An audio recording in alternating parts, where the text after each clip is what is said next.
obviously manufacturing is where the majority of our emissions are coming from. So you absolutely cannot look at just what the product is made of, but also how and where. I'm Meg Carney, an outdoor and environmental journalist, and this is the Outdoor Minimalist Podcast. Thank you for joining us so that together we can create a better outdoor space as we recreate. When we think about reducing the environmental impact of our outdoor gear, or really anything, we often focus on the materials we can see, things like recycled fabrics or even plant-based alternatives. But what about the processes behind the scenes? A significant portion of the climate footprint of any business in the outdoor industry and beyond actually comes from their production. In episode 191 of the Outdoor Minimalist Podcast, we are taking a closer look at insulation and the invisible side of sustainability in outdoor manufacturing. I'm joined by Andrea Paulson, the SVP of Innovation and Technology at PrimaLoft, the global leader in high-performance sustainable insulation. Andrea has over 2 decades of product development, engineering, manufacturing, and functional testing experience. At PrimaLoft, Andrea guides her team towards breakthrough innovation on both data-driven highways and creative, dusty switchbacks. At the heart of today's conversation is PrimaLoft Pure, P-U-R-E, a manufacturing method that reduces carbon emissions by more than 50% compared to conventional processes. As of January 2025, PrimaLoft's flagship gold insulation is now made exclusively using Pure. They say this is a milestone in their shift toward cleaner production and renewable energy integration. So thank you for joining me on the Outdoor Minimalist Podcast today, Andrea. I'm excited to talk about this topic. I think it'll be a good, not necessarily diversion, but kind of switching topics a little bit. We've been very policy heavy. So this will be really nice to talk a little bit more on the brand side and general production side of things and how we innovate in the outdoor industry. So to get started, I kind of want to know a little bit more about what drew you to this side of the outdoor industry within the material science studies development. Yes. I don't know what to call it. That's good. Material science works. First, thank you for having me. I'm really excited to be here. I would say it was a linear journey, but not an immediate or swift one. My career in the outdoor industry started around 22 years ago. I started as a doe-eyed, wet behind the ear intern at the running brand Saucony. And I was there for, I would say by today's standards, a really long time. But the company went through, I would say, many changes, and it was bought and sold 3 times in my tenure. And through all of that, I held a few different positions in related but separate departments. But why I'm telling you that, my education is actually in the exercise sciences, so biomechanics and kinesiology. So I started in product testing. But very quickly, product development spoke to me, and it's the hub of the hub and spoke process of product creation. Developers are the conduit for all the information from design and cost and material sourcing into the manufacturing and commercialization side. So after about 10 years in development and doing that very detail-oriented work, I was given the opportunity to transition and lead engineering. And at Saucony, engineering was as much about part design and mold making and manufacturing expertise as it was about the materials being used. So the specific timing and history really directed my focus on material science. You don't have to be, I don't think you have to be a runner or even that much connected to the running industry to know that from like 2012 to 2020, and still very much the case, honestly, there's been this monumental shift in footwear material science. The strides made in polymer science and manufacturing innovation and shoe construction was just meteoric. So I was really fortunate to be in that crucible and learn and explore and push the envelope of what material science can really provide to the end user, to the athlete, to the individual. I don't want to sound too self-important here, but the quality and ingenuity of the materials being used in your equipment really does affect your performance. And that's the bug that bit me. It's so interesting. I love learning about more of like the behind the scenes of like how products develop and how materials come to be, how they all kind of like mesh and work together. And then also on like the human side of things is how it does impact you Yeah. performance wise. And you now are with, hold on, let me look at the you and you now are with PrimaLoft. And that is probably a name that most listeners may not be familiar with. And so where do we encounter PrimaLoft materials in our outdoor gear? Yeah, of course. If you're not familiar with the name, it's likely a brand you didn't know you knew. I think PrimaLoft is a materials innovation company, so we make sustainable and high performance technical insulation and some fabrics. But we're categorized as an ingredient brand, meaning we don't make our own products for purchase. Our products are instead adopted by brands to augment and complete their consumer products. So we partner with and provide material for over 1,000 brands all over the globe. Big brands like Patagonia and Arc'teryx and Montclair and Nike and Lulu, but also smaller emerging brands, grassroots startups, pioneering brands like a Houdini. So specifically, where most folks can find us is inside your cold weather puffer jacket, right? If anyone had to look for us, that's where I'd start. But outside of outdoor and sport, we're in footwear, we're in fashion, we're in home goods, precision sports. That just means hunt and fish. And of course, in the military, which is actually our brand origin story. So come with me on a journey. PrimaLoft was founded in 1980s on the back of a product that was created for the U.S. Army. The initial project was to develop this water-resistant synthetic alternative for goose down. Now, I want to stay really impartial and clear here. Goose down's incredible. Like I say this often, right? Nature had 500 million years to get it right. There isn't anything lighter or warmer than down and to date. And that doesn't mean it's not infallible. So traditional down does not work well when it gets wet. It clumps, it gets heavy, and it loses its ability to hold air, which is what makes it insulative in the first place. So PrimaLoft came up with this structure of synthetic fibers that are hydrophobic, meaning they have very low moisture regain or uptake. And those fibers are also able to maintain, again, loft, meaning they're fluffy enough to trap that air and be insulative. And that spurred that tagline we use, warm when wet. It's also the brand's identity and core value of using innovation to drive technical performance and sustainability. So, corporately, we call it our relentlessly responsible mission, which could sound incredibly performative if we didn't really live it every day.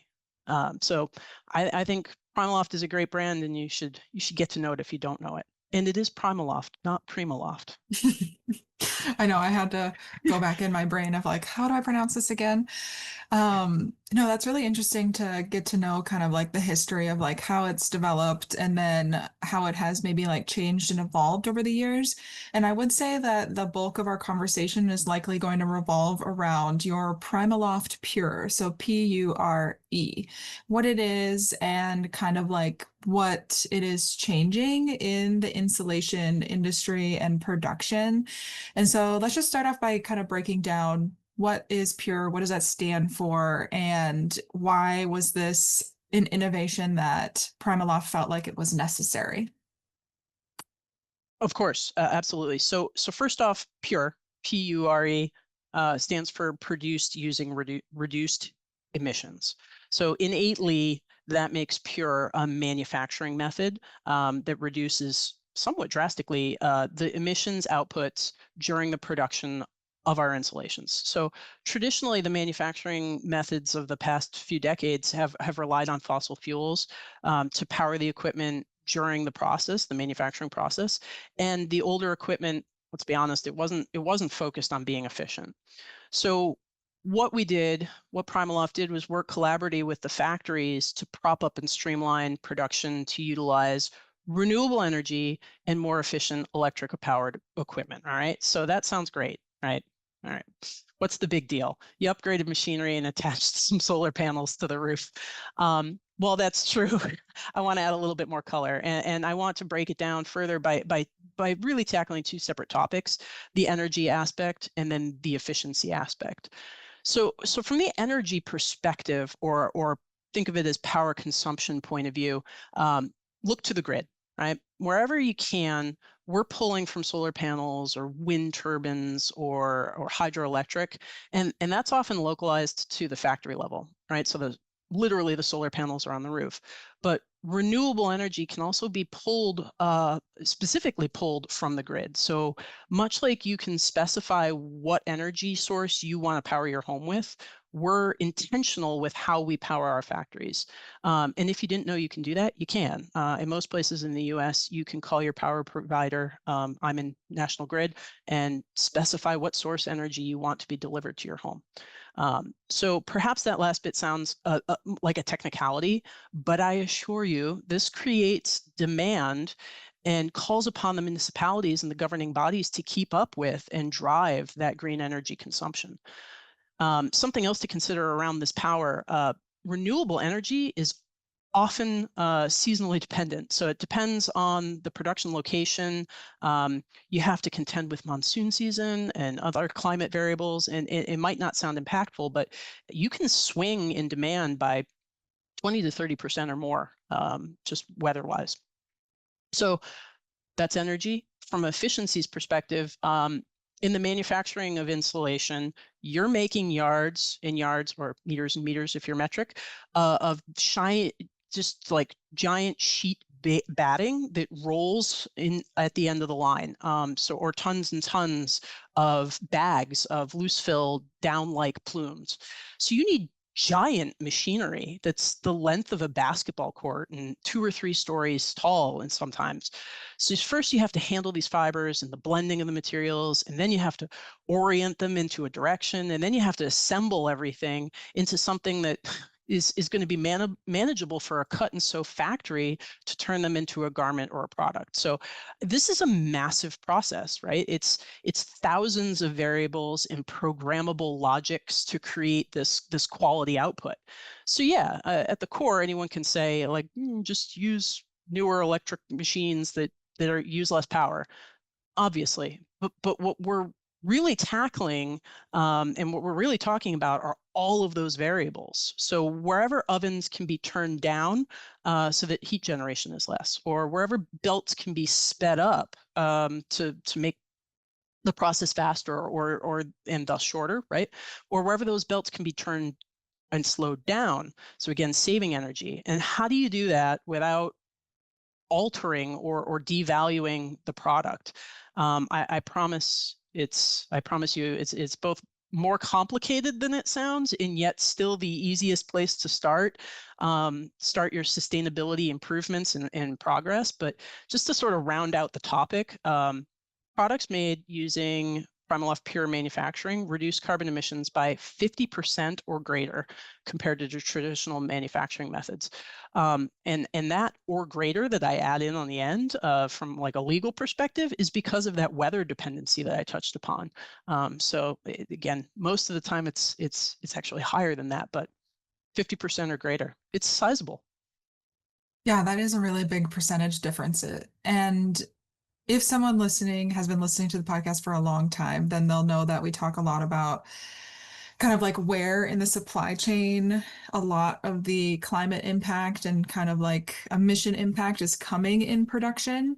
And so was that a big driver in PrimaLoft wanting to kind of approach this pure technology and addressing kind of those manufacturing aspects? And I guess like how big of a difference, other than like the percentage that you already quoted, would switching to the pure technology actually make in terms of those emissions and climate impact? Like kind of like how does it compare to what you were to what you are now? Does that make sense? Yeah. You asked a couple of different questions in there. Let I me did. see I did. what I'll tackle first. So from a numbers perspective purely, we publish 50% greater reduction compared to traditional methods, and again, 50% is the minimum for us. Specific products can reach higher savings depending on that factory location, like where it's coming from, the time of year, the recipe of the product itself. Remember, we're trying to roll Pure into as many products as possible, and sometimes that's easy, sometimes it's not. So those are the publishable numbers. In terms of manufacturing and its impact on product and the product's environmental impact. Yeah, just like in general, I know that like talking to suppliers, Yes. kind of like looking at like if you are making, say, like a sustainability report, you would be Mm, including like that manufacturing emissions in the report as well, along with yeah, like the extraction, et cetera, all that sure. jazz. Yep, And so like how is Pure Technology kind of like upgrading or like impacting those types of results? Or for would it be sure. kind of like the same of what you've already been kind of No, stating? no, no, no. I get what you're saying. It's obviously manufacturing is where the majority of our emissions are coming from. So you absolutely cannot look at, at just what the product is made of, but also how and where. So I think that's what you're getting at. So using sustainable materials and green sourcing practices are absolutely vital, but they're only part of that equation. It's maybe anecdotally, it's sort of funny when the teams were originally developing Pure for PrimaLoft, there was a specific material component as part of the technology, but as things evolved and we were learning and the process was maturing, we mathed out that we could actually make the most impact through the efficient manufacturing, and if we could employ it across all of the incumbent products, it became the clear choice that that's where we should focus our R&D efforts. So in aggregate, to your point, like, yes, we have to look at product specific materials always.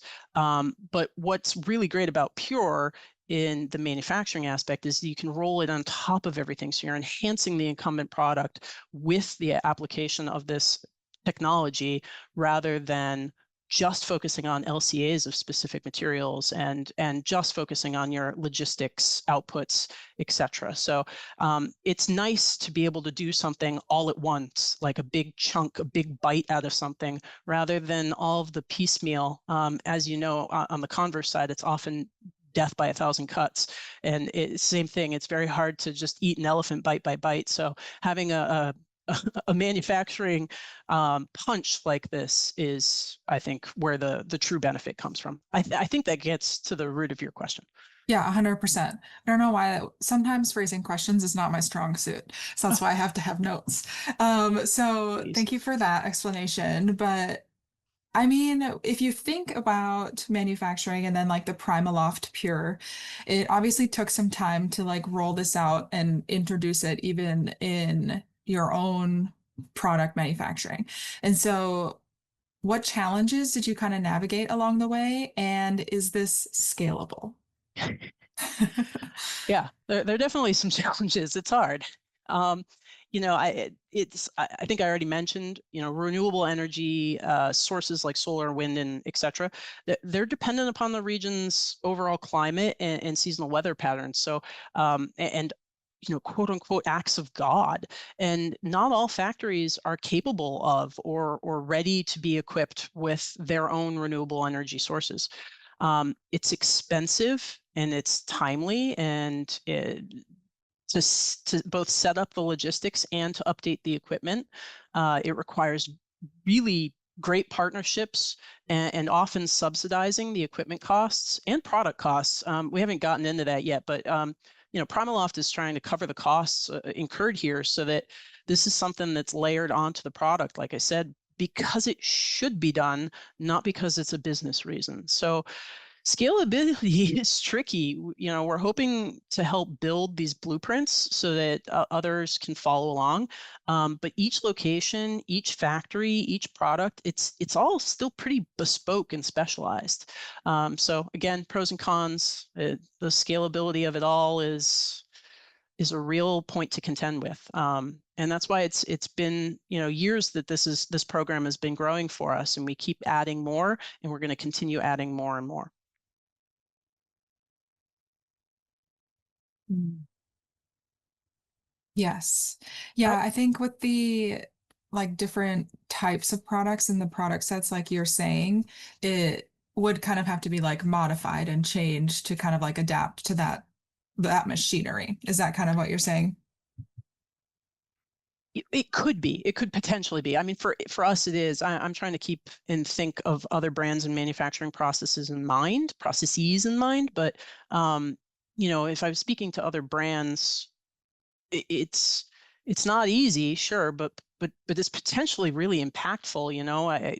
The advice, I suppose, is start small, grow and scale at a pace that you're comfortable with and it works for your brand, and then stick with it. Resiliency is going to be necessary on this one. You get to find your groove. I think the things that we troubleshot were pretty repetitive, so you learn along the way. But if you're able to implement those learnings, it definitely it hockey sticks in your ability to implement. Yeah, absolutely. And I guess if we're looking at like the bigger picture of industry and outdoor community kind of impact, PrimaLoft is making these changes and innovations that are really positive, but you're just one player in like a larger ecosystem and economy. And so what's your perspective on like individual action versus like larger systemic shifts and then like the brand's role in those changes? I always have a lot of opinions on this, but I Yeah, must know yours as well. you should have opinions. I think simply put, it requires balance. That's the right word. The two actions of you personally driving it, or a brand pulling it, or I think you spoke about it before about like individual consumer actions versus the larger systemic shifts. Like the two actions are symbiotic, I think. I think individual choices can and do compound into a systemic action, right? Obviously, the larger systemic shifts will have that larger overall impact. But consumers do have power.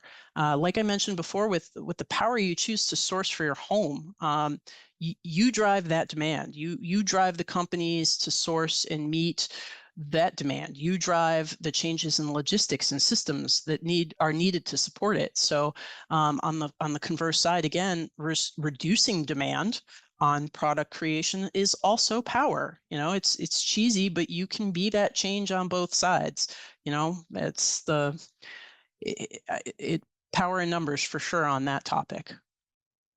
My perspective. Yeah, and you spoke a little bit on kind of like what you would say if you're speaking to another brand about implementing this type of technology. But what would you say then to like an average outdoor enthusiast when they're looking at insulation in their jackets or sleeping bags, whatever is being insulated? What should they care about in respect to like the materials and manufacturing and impact when they're buying new or used gear? Sure. Most consumers are not gear junkies, right? I think we talk a lot about it in R&D. Race cars are fun and they set trends, but most people drive economical sedans. And you could argue the same for your equipment and insulation, but I wouldn't. I think insulation is the key enabling technology in cold weather gear. I would also argue that I see a major shift in consumer appetite for technology and material science. People have such great access to the information at their fingertips these days, and they're becoming, I think, more normalized to consider the construction quality of their gear. I think it's a great change in mindset, but I'm a gear junkie. But I think technically speaking, the type of insulation used in a garment has a huge impact on everything from the obvious, which would be warmth and breathability, to what level of activity for the garment is best, to what weather the garment is appropriate for, or even the aesthetic and the style of the piece. Prime example or a callback to down. Down is great dry, but it's not even really good when it's wet. So a synthetic insulation or something perhaps elevated with a PrimaLoft technology, for example, is going to be warm and easy to care for, even in those wet conditions. So all this said, we haven't even considered the environmental impacts that we're discussing here today. So that may play into part of their decision as well. So I think there are a lot of things to concern the consumer with, and I would recommend that they take the time to consider some of them more deeply, because it does make a difference. Like I said, I think key point is it's the enabling technology for cold weather gear. So whether you're climbing something or just in the refrigerated section of your grocery store, you want the best. Yeah, it does make a big difference. Pending the climate that you're in, all of those different factors, it really can vary according to the type of insulation that you might actually need and benefit from. And I mean, we kind of jumped around a little bit here at the end, but the bulk of the conversation was around gear manufacturing and outdoor manufacturing, innovating in that space. Does this PrimaLoft Pure technology kind of give you some optimism in the future of gear manufacturing, or what's kind of like leading your charge for hope in this space? Oh, optimism. I think it's an exciting time. I think what we just talked about, the appetite for technology and understanding of innovation is creating an environment for these brands to really chase that next big thing. I say it often, authenticity and innovation, they're words that just get thrown around way too much. And consumers are smart and see that. I think it's getting really hard to gaslight people into believing that a product is different and exciting just because someone said so. Innovation is both creative and data driven, and outdoor gear needs to have both of those things to succeed, right? Like a beautiful design and real functionality. And separately, it's often the tip of the spear, right? Like the bleeding edge that acts as this catalyst for a lot of the industry, right? The standard industry, apparel industry and fashion industry that drafts off of it. So, what if if we're thinking forward, right? Like I think we're really excited. I think we're excited to continue this action in reducing our overall impacts. Pure technology is quickly, I would say, quickly moving through our portfolio. We're adding a ton of our upcoming product releases and innovations are going to be are developed automatically with Pure from the start. So we're not going back and retroactively fixing it. We're developing it with it in mind, as we should be, and as everybody else should be too. We've been offering PrimaLoft Bio since 2018. That's a fiber that enables and accelerates biodegradation. We could probably spend a whole separate podcast on just that topic. But we're also, we're looking at textile to textile solutions and what those mean for the industry and the future of textile engineering and how best those can fold into a brand partner's portfolio as well as in an individual consumer's closet. So we're back to the very start, right? Like we're a material innovation company, and we're always working on what's next, and we're always trying to do it through this lens of sustainability first and foremost. So that's the long-winded answer for like optimism. I've got a lot of optimism. I'm psyched. Yeah, that's great. It sounds like you have a lot of really cool things kind of coming up, and that focus on reducing environmental impact seems to be a core pillar. And I may Indeed. open up a can of worms here for a moment, but a while, I don't know when it was. Several months ago, we had 37.5 on the podcast, and we talked Yep. about their kind of like bio, I don't know what to call it. I forgot what it's called, but Similar concept to what you just mentioned Yeah. of like you're taking a synthetic and you're integrating some type of technology to then help it biodegrade more rapidly. How is that like relatively comparable or is it like completely separate? No, it's very comparable. I've actually Okay. listened to that very podcast, and it is very similar in nature. It is a an accelerant that is added to the fibers and yarns that make the microorganisms more tasty, so that depending on where a fiber may end up, because you're not always in control of it, whether that's a landfill, an anaerobic situation, or a it wouldn't end up in composting on purpose, but if it ended up there in an aerobic situation, if it ended up in wastewater, if it ended up in fresh water or seawater, all of the different places it could possibly be, making it appetizing for the microbes to break it down and back to things that you find in nature. So it works very similarly to as that was described, which I tried to Okay. describe just then, but I can get Yeah. more into. Again, I think we could talk about it more, but it might need its own podcast. Yeah, I know. I remember doing that interview and I was just like perpetually confused throughout it. But it's like it's like complex, but also a simple concept. And it is really interesting to learn more about like how different material science companies are kind of like integrating those practices um, because environmental concerns and like general climate crisis topics are definitely like on the rise as like Gen Z and millennials are becoming more of like the consumer in the market right now. So it's definitely interesting As it to learn should. about. And I'm glad that you were able to share that with us. Is there anything else that you want to add? Like anything that PrimaLoft has coming up that you can share about? Anything that you feel like we missed? I think I teased enough of the things from PrimaLoft, but please stay tuned, because there are more things coming. If you don't know the brand, I encourage anyone to take a look at it. I think you'd be surprised that you already do know the brand. And for just a takeaway, a genuine thanks for doing what you do and calling attention to these topics. I really appreciate the opportunity to be here and support the platform. So we need you. Thanks for listening. And if you like what you hear, let me know. Leave a review and be sure to subscribe so you never miss an episode. You can find us on Instagram at outdoor.minimalist.book, on YouTube, or subscribe to our weekly newsletter at theoutdoorminimalist.com. For even more updates, other educational resources, and to help build an outdoor community with the shared goal to create a better outdoor space as we recreate.